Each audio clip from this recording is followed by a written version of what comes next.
प्यारी बहनों को प्यार भरा नमस्कार। आश्विन माह में कृष्ण पक्ष की सप्तमी तिथि पर जितिया का नहाय खाए का विधि होता है। इस साल यह 13 सितंबर दिन शनिवार को पड़ रहा है। वहीं अष्टमी तिथि पर 14 सितंबर दिन रविवार को सुबह 8:50 पर लग रहा है। ऐसे में 13 सितंबर के दिन ही नहाय खाए रहेगा। इस दिन महिलाओं द्वारा नदी या तालाब में स्नान करने के बाद सरसों के तेल की खल जिमनी के पत्तों पर रखकर भगवान जीमूत वाहन की पूजा करने का विधान बताया गया है।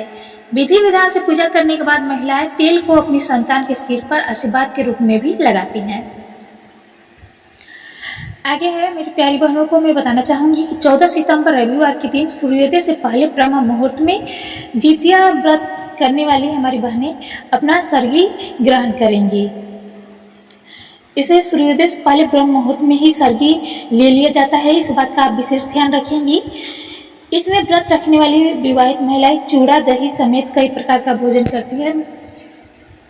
इसका अलग अलग जगहों पे अलग अलग परंपरा है। कहीं पे केला सेव यानी कि फलाहार लिया जाता है, कहीं पे ठेकुआ बनाया जाता है और सतपुतिया की सब्जी बनाई जाती है।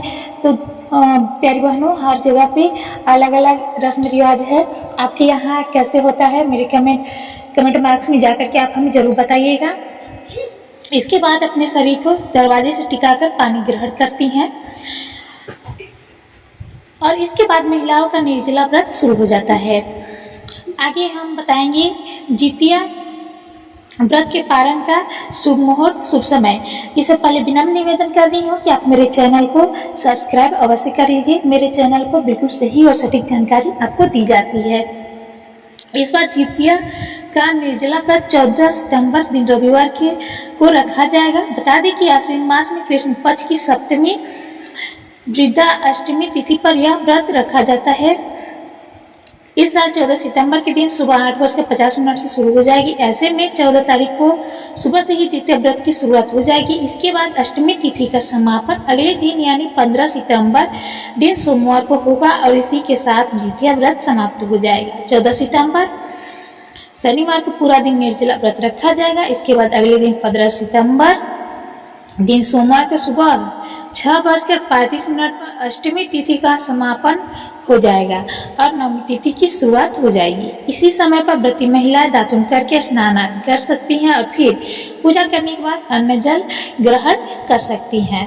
तो उम्मीद करती हूँ कि आपको पारण का शुभ समय पता चल गया होगा। यदि किसी भी तरह का आपको डाउट हो तो आप मुझसे कमेंट बॉक्स में जाकर के पूछ सकती हैं। मैं हर एक सवालों का जवाब आपको पर्सनली कमेंट बॉक्स में देती हूँ या फिर यदि हमें लगा तो हम एक नया वीडियो भी डिटेल आपके लिए बना देंगे। पुनः निवेदन कर रही हूँ कि आप मेरे चैनल को सब्सक्राइब अवश्य करिएगा। हम आपसे फिर मिलेंगे नेक्स्ट वीडियो में। बहुत बहुत धन्यवाद।